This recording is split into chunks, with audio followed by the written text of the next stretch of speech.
Siapa tak risau apabila mengalami gejala batuk dan sesak nafas yang berpanjangan. Itu nasib yang menimpa penyanyi Irfan Haris sejak beberapa minggu lalu. Lebih membimbangkan, Irfan juga adalah salah seorang peserta program Beat Stage 2019.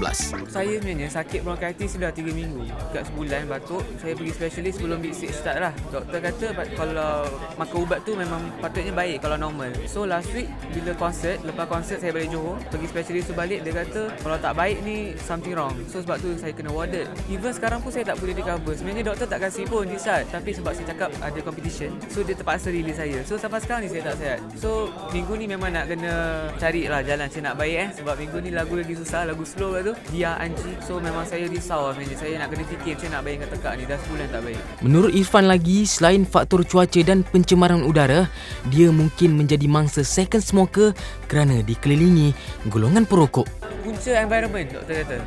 Selalunya bronchitis ni untuk smoker. Tapi saya tak smoke. So Second smoker kan?